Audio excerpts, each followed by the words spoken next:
പ്രണയാസുരം അവസാന ഭാഗം. രചന ഭദ്രാലക്ഷ്മി. അവതരണം ഷാഹുൽ മലയിൽ. എഡിറ്റിംഗ് ഷെരീജ് പൂനൂർ. കുറച്ച് മുന്നോട്ട് നടന്ന ആദം പിന്തിരിഞ്ഞു നോക്കിയപ്പോൾ പാർവതിയെ കാണാൻ സാധിച്ചില്ല. അല്പം ദൂരെയായി ഇടതുവശത്ത് കാണുന്ന ആ വലിയ ഹാളിലേക്ക് തന്നെ ദൃഷ്ടിയൂന്നി നിൽക്കുന്ന അവളെ കണ്ടതും ആദം പിന്തിരിഞ്ഞ് നടന്നവളുടെ അടുത്തേക്ക് ചെന്ന് ചോദിച്ചു, ഹലോ, എന്താ നിൽക്കുന്നത്? വാ. സോറി ചേ, ഞാൻ പെട്ടെന്ന് തോർത്തുകൊണ്ട് അങ്ങനെ നിന്നുപോയി. പാർവതി ആദ്യത്തെ നോക്കിയെന്ന് പുഞ്ചിരിച്ചുകൊണ്ട് അവൻ്റെ കൂടെ നടന്നകന്നു. അധികം വെളിച്ചമില്ലാത്തൊരു മുറിയിലേക്ക് കയറി ചെല്ലുമ്പോൾ പാർവതിക്ക് തൻ്റെ ശരീരമെല്ലാം പേടികൊണ്ട് വിറക്കുന്ന പോലെ തോന്നി. അവൾ തൻ്റെ കൈക്കുള്ളിലായി കിടന്നിറങ്ങുന്ന കണ്ണന് തൻ്റെ നെഞ്ചോട് ചേർത്ത് പിടിച്ചുകൊണ്ട് ആദത്തിനൊപ്പം ആ മുറിയിലേക്ക് കയറി ചെന്നു. അത്രയും നേരം എന്തോ ആലോചിച്ചുകൊണ്ട് കിടന്ന രാധിക തൻ്റെ മുറിയിലേക്ക് ആരോ കടന്നു വരുന്ന പോലെ തോന്നിയവൾ മുമ്പിലേക്ക് നോക്കിയതും നടന്നു വരുന്ന രണ്ടുപേരെയും കണ്ട് അവളുടെ കണ്ണിൽ പകയെരിഞ്ഞു. ഒപ്പം പാർവതിയുടെ കയ്യിലുള്ള കുഞ്ഞിനെ കാണും തോറും അവൾക്ക് തന്നെ സമനില തെറ്റുന്ന പോലെ തോന്നി. നീയോ? അതേടി, ഞാൻ തന്നെ.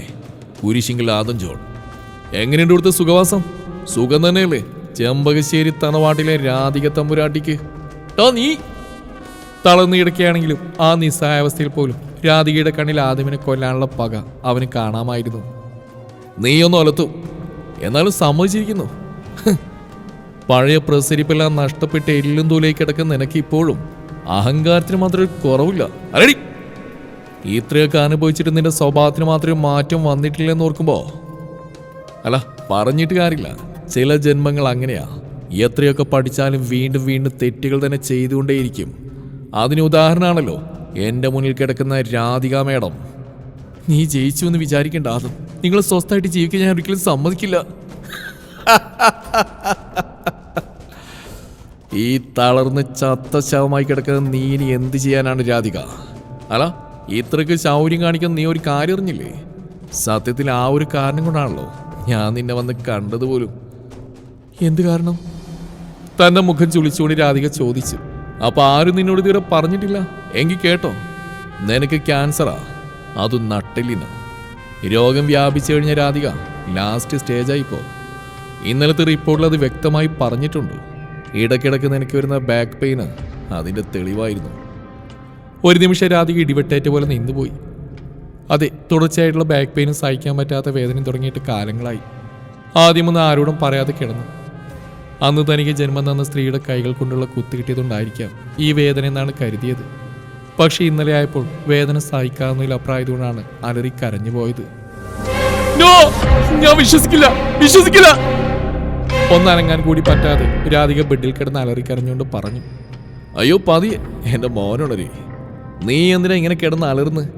ഒന്നുമില്ലെങ്കിലും നീ തളർന്നു നിൽക്കുന്ന ഒരു വ്യക്തിയല്ലേ. കൂട്ടത്തിലൊരു ക്യാൻസർ വന്നെന്ന് കരുതി നിനക്കൊന്നും സംഭവിക്കാൻ പോകുന്നില്ല. തന്നെ പരിഹസിച്ചുകൊണ്ട് പാർവതിയുടെ അടുക്കൽ നിന്ന് സംസാരിക്കുന്ന ആദത്തിനെ ഒറ്റയടിക്ക് കുത്തിക്കൊല്ലാനുള്ള ദേഷ്യം രാധികയുടെ മുഖത്ത് തെളിഞ്ഞു. പക്ഷെ തന്നെ നിസ്സഹായാവസ്ഥ ഓർത്ത് അവൾക്ക് സ്വയം കുത്തി ചാവാനാണ് തോന്നിയത്. അറിയാടി, നിന്റെ മുഖത്തെ ഭാവത്തിൽ നിന്ന് എനിക്ക് മനസ്സിലാവുന്നുണ്ട് നിനക്കിപ്പോൾ എന്നെ കൊല്ലാനുള്ള ദേഷ്യമുണ്ടെന്ന്. ചെയ്തു കൂട്ടിയ ദ്രോഹങ്ങൾ ചില്ലറയല്ല. അതിനെല്ലാം കൂടി ദൈവം ഒന്നിച്ച് ശിക്ഷ നൽകില്ല. ഇതുപോലെ ഇഞ്ചിഞ്ചായി ചാവാനുള്ള ശിക്ഷയെ നൽകുകയുള്ളൂ. ഈ 1.5 വർഷത്തിന് ശേഷം നിന്നെ ഞാൻ കാണാമെന്നതിൻ്റെ കാരണം ഇതുകൊണ്ടാ. നീ ഇപ്പോഴെങ്കിലും മാറിയിട്ടുണ്ടാവുമെന്ന് ഞാൻ വെറുതെ മനസ്സിൽ ആഗ്രഹിച്ചു. അപ്പോൾ രാധിക, ഞാൻ ഇറങ്ങുന്നു. സോറി, ഞങ്ങൾ ഇറങ്ങുന്നു. ഇനിയൊരു കാഴ്ച ഉണ്ടാവാതിരിക്കട്ടെ. അത്രയും പറഞ്ഞ് പാർവതിയുടെ തോളിലൂടെ കൈകളിട്ട് അവൻ ആ മുറിയിൽ നിന്ന് പുറത്തേക്ക് ഇറങ്ങിപ്പോയി. അപ്പോഴും രാധികയുടെ അലർച്ച അവിടെ മുഴുവൻ കേൾക്കാമായിരുന്നു. ആ ഒരു കൂടിക്കാഴ്ചയ്ക്ക് ശേഷം പിന്നെ ആദവും രാധികയും പരസ്പരം കണ്ടിരുന്നില്ല. അധികം വൈകാതെ തന്നെ രാധികയുടെ ശരീരം ക്യാൻസർ കരണ്ട് തിന്നുവാൻ തുടങ്ങി. ഇനി ദിവസങ്ങൾ മാത്രമേ ഉള്ളൂ എന്ന് ഡോക്ടർ വിധിക്കപ്പെട്ട രാധിക വീണ്ടും 2 മാസത്തോളം കൂടി ജീവിച്ചു. കീമോ അവളുടെ ശോഷിച്ച ശരീരത്തെ ഒന്നുകൂടെ നശിപ്പിച്ചു എന്ന് വേണമെങ്കിൽ പറയാം. രാധിക മരിക്കുന്നതിന് 2 ആഴ്ച മുന്നേ അവളുടെ അച്ഛനെ ഈ ലോകത്തോട് വിട പറഞ്ഞു. മരിക്കുന്നതിന് മുന്നേ അയാൾക്ക് മഹേഷിനെ ഒന്ന് കാണണമെന്നുണ്ടായിരുന്നു. പക്ഷേ ചെമ്പകശ്ശേരി തറവാട്ടിലുള്ളവരാരും രാധികയുടെ അച്ഛനെ പോയി കാണുന്ന മഹേഷ് തടഞ്ഞു. പുകഞ്ഞ കൊള്ളി പുറത്തേന്ന മഹേഷിന്റെ മുത്തശ്ശന്റെ അവസാന വാക്കുകൂടി കേട്ടതും പിന്നീട് അവനും ആശ്രയത്തിനായി പോയില്ല. രാധികയുടെ അച്ഛൻ മരിച്ച വാർത്ത തറവാട്ടിൽ അറിയിച്ചെങ്കിലും ആരും തിരിഞ്ഞു നോക്കാത്തതുകൊണ്ട് തന്നെ ഒരു അനാഥ ശവമായി രാധികയുടെ അച്ഛൻ്റെ ചിത എരിഞ്ഞൊടുങ്ങി. ആദ്യമായി അച്ഛൻ മരിച്ചു എന്ന് കേട്ട് രാധികയുടെ കണ്ണിൽ നിന്നൊരു തുള്ളി കണ്ണുനീരിറ്റ് വീണു. അവിടെ കരച്ചിൽ കണ്ട് ആശ്രയത്തിലുള്ള സ്റ്റാഫുകൾക്കാർക്കും അനുകമ്പ തോന്നിയില്ല. കാരണം സ്വന്തം അമ്മ മരിച്ചിട്ട് പോലും കരയാത്തവളാണ്. പിന്നീടുള്ള നാളുകളിൽ രാധിക നരകം എന്താണെന്ന് ശരിക്കും അറിഞ്ഞു. അവസാനം എല്ലുന്തിയ ഒരു ശരീരം മാത്രമായി അവൾ മാറുമ്പോഴും പക മാത്രം അവിടെ കണ്ണുകളിൽ കാണാമായിരുന്നു.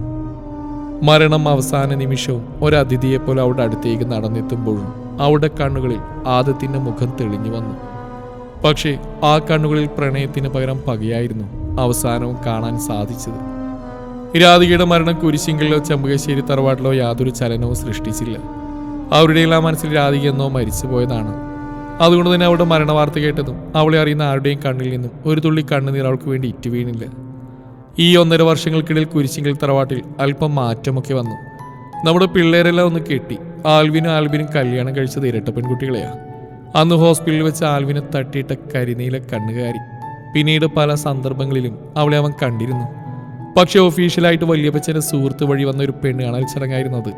സത്യത്തിൽ അവിടെ വെച്ചാണ് വീണ്ടും പരസ്പരം അവർ കാണുന്നത്. ഒപ്പം തന്നെ ഞെട്ടാൻ അവളെപ്പോലെ തന്നെ മറ്റൊരു പെണ്ണും. അതെ, ഇരട്ട സഹോദരിമാർ, അന്നയും ആനിയും. പിന്നെയാണ് അറിഞ്ഞ് രണ്ടുപേര്. പിന്നീടൊന്നും നോക്കിയില്ല. കുരിശിങ്കൽ തറവാട്ടിലേക്ക് രണ്ടുപേരെ ഒന്നിച്ച് കെട്ടിക്കൊണ്ടുവരാമെന്ന് നമ്മുടെ പിള്ളേരങ്ങ് സമ്മതിച്ചു.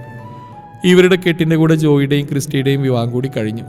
വിവാഹക്കാരി എടുത്തിട്ടപ്പോഴാണ് രണ്ടുപേർക്കും കോളേജ് മുതൽക്കുള്ള പ്രണയത്തിനെ കുറിച്ച് ജോയും ക്രിസ്റ്റിയും തുറന്നു പറഞ്ഞ്. നല്ല അസിൽ നായരുകുട്ടികൾ, അഞ്ജനയും നന്ദനയും. അധികം വൈകാതെ തന്നെ പള്ളിയിലും അമ്പലത്തിലും വെച്ച് അവർ തങ്ങളുടെ പാതികളെ സ്വന്തമാക്കി. ചുരുക്കത്തിൽ പറഞ്ഞാൽ ഇപ്പോൾ കുരിശിങ്കൽ തറവാട്ടിൽ സന്തോഷം മാത്രമേ ഉള്ളൂ. കെട്ടിക്കൊണ്ടുവന്ന എല്ലാ മരുമക്കളും ഒന്നിനൊന്ന് മെച്ചം.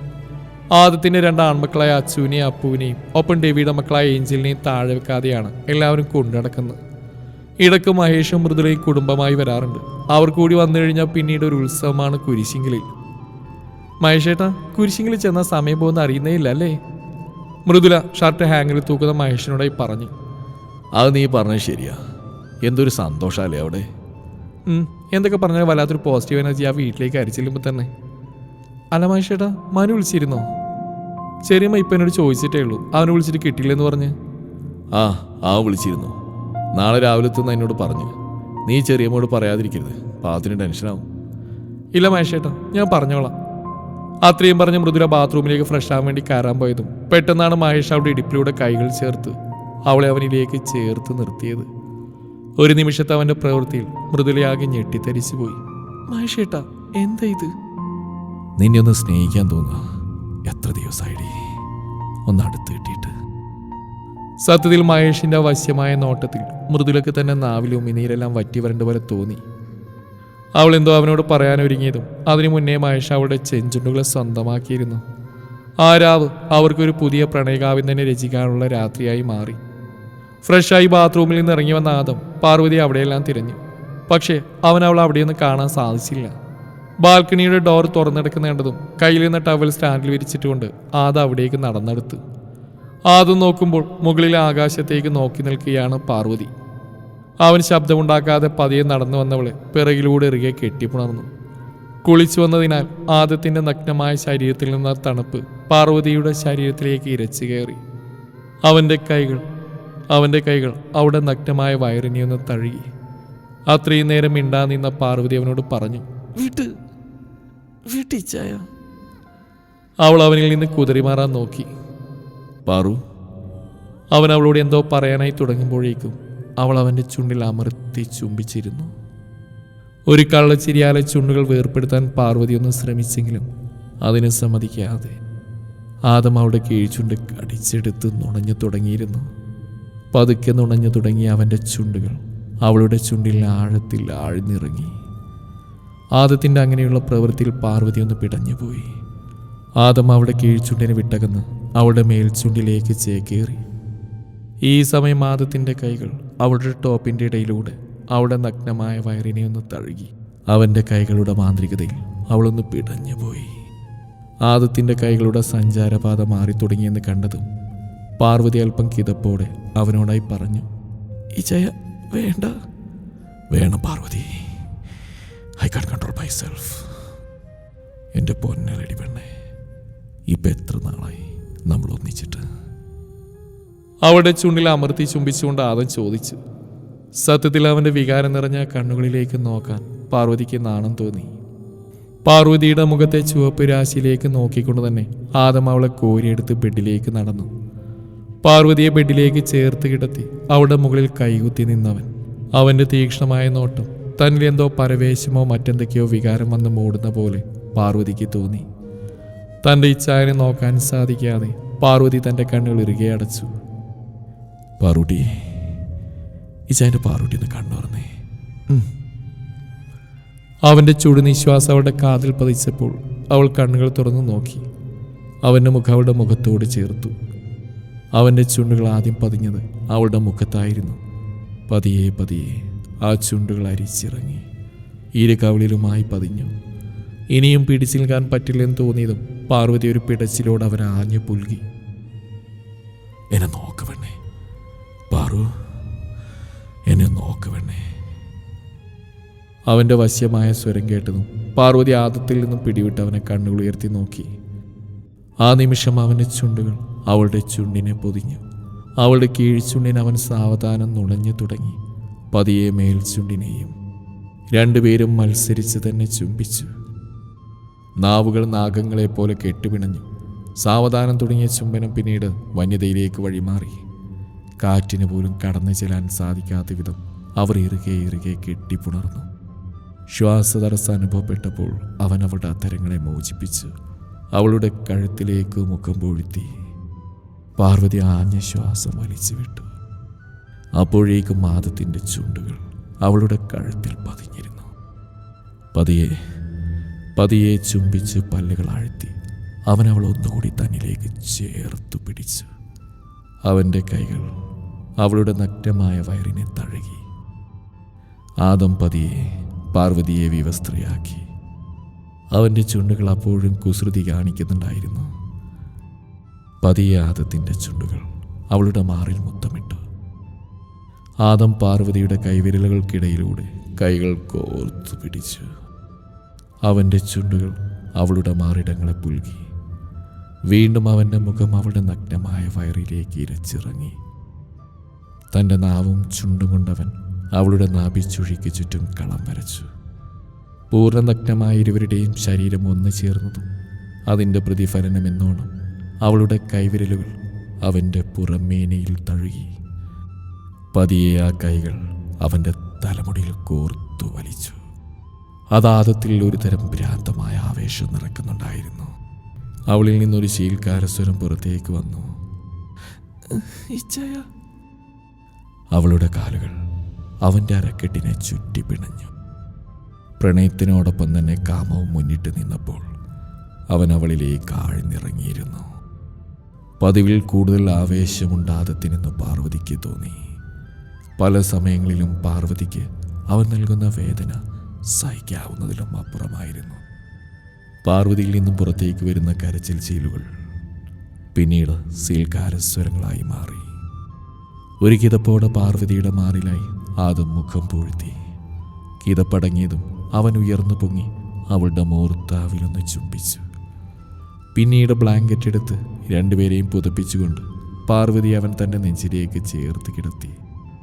പാർവതി ആദത്തിൻ്റെ നെഞ്ചിൽ നിന്നും പതിയെ മുഖമുയർത്തി നോക്കുമ്പോൾ അവൾ കാണുന്ന ചുണ്ടിൽ നിറഞ്ഞ പുഞ്ചിരിയുമായി കിടക്കുന്ന ആദത്തിനെയാണ്. ഇച്ചായ,